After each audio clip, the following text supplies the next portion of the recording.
नमस्कार, आप देख रहे हैं इलेक्शन एक्सप्रेस में आपका होस्ट उत्कर्ष कुमार। और आज एक बार फिर हम बात करने वाले हैं बिहार विधानसभा चुनाव को लेकर। इस बीच प्रशांत किशोर जो है और भी आक्रामक रुख इख्तियार करते दिख रहे हैं। आपको बता दें कि रेवंत रेड्डी ने एक बार तेलंगाना के लोगों के डीएनए की तुलना बिहार के लोगों के डीएनए से की थी और बेहतर बताया था, जिसके बाद वो वोटर अधिकार यात्रा में इस मसले को दबाने के लिए, कंपनसेट करने के लिए राहुल गांधी के बुलावे पर बिहार के सुपौल ज़िले में पहुंचे थे। वहां पर रोड शो में शामिल हुए थे और साथ ही तेजस्वी यादव भी थे।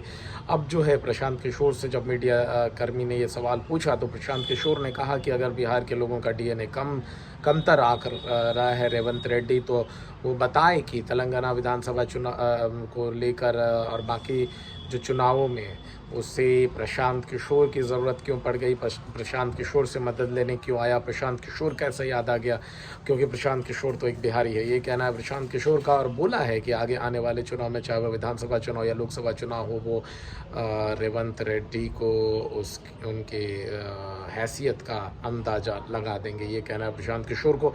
प्रशांत किशोर का वहीं बिहार के लोगों पर अभद्र टिप्पणी और उनके साथ मारपीट करने पर जब राज ठाकरे से जुड़ा सवाल प्रशांत किशोर से पूछा गया तो प्रशांत किशोर ने कहा कि राज ठाकरे जो है वो लंपट एलिमेंट है। मतलब लंपट का मतलब अगर आप समझे कि हमारी भाषा में कि ढीठ, लुच्चा लफंगा टाइप इंसान है, तो लुच्चा लफंगा कह दिया प्रशांत किशोर ने राज ठाकरे को। और साथ ही साथ ये भी कहा है कि जो उद्धव ठाकरे हैं, जब उन्होंने मदद मांगी थी विधानसभा लोकसभा चुनाव में उनसे, तो फिर उन्होंने मदद कर दी थी, बिना किसी पैसे की मदद की थी। और साथ ही साथ उद्धव ठाकरे को ये कहा था कि शिवसेना के लोग जो हैं वो जो है बिहार के लोगों के साथ तमीज़ से पेश आएँ, उन्हें गाली गलौज ना करें, उन पर उसके साथ हाथापाई ना करें, बस यही उनकी फ़ीस होगी। उन्होंने पैसा नहीं मांगा था। और साथ ही साथ प्रशांत किशोर ने ये भी कहा कि जो राज ठाकरे हैं, उद्धव ठाकरे हैं, उन्होंने उनकी ये बात मानी भी थी और कई वर्षों तक 2021 के बाद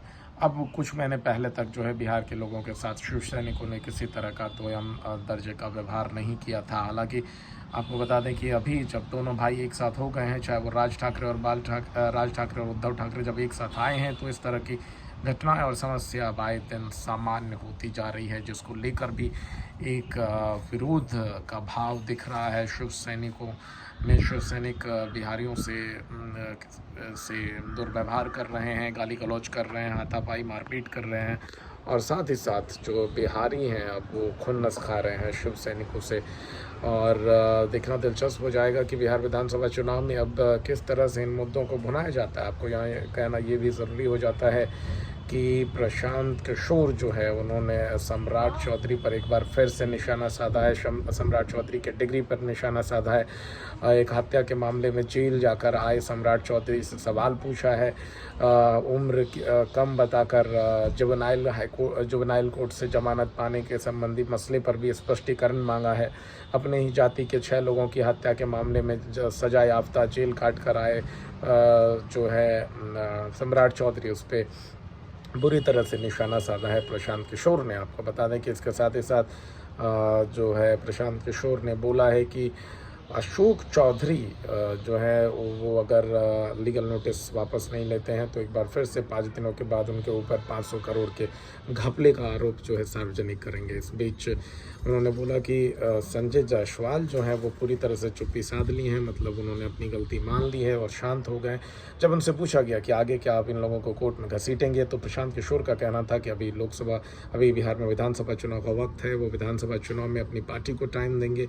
रैलियों और रोड शोज़ और बाकी चीज़ें जो होती हैं विधानसभा चुनाव में, जो सभाएं होती है, उसको संबोधित करेंगे और इस चीज़ में वो अभी नहीं फंसकर अपना वक्त जाया करेंगे। प्रशांत किशोर का ये भी कहना था कि इन लोगों को जो है माफ़ी मांग लेनी चाहिए, बिहार के लोगों से, बिहार की जनता से माफ़ी मांगनी चाहिए, अपनी गलती एक्सेप्ट करनी चाहिए और इतना ही काफ़ी है। बाकी राज्य की जनता खुद फैसला करेगी कि ऐसे लोगों को वोट देना है या नहीं, या इन लोगों को किस तरह से हैंडल करना है। बाकी देश और दुनिया की तमाम बड़ी खबरों के लिए आप सब्सक्राइब करें इलेक्शन एक्सप्रेस। मैं आपका होस्ट उत्कर्ष कुमार।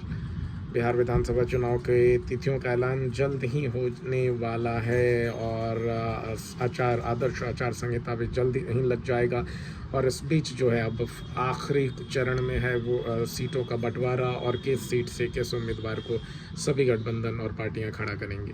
धन्यवाद, अपना ख्याल रखें।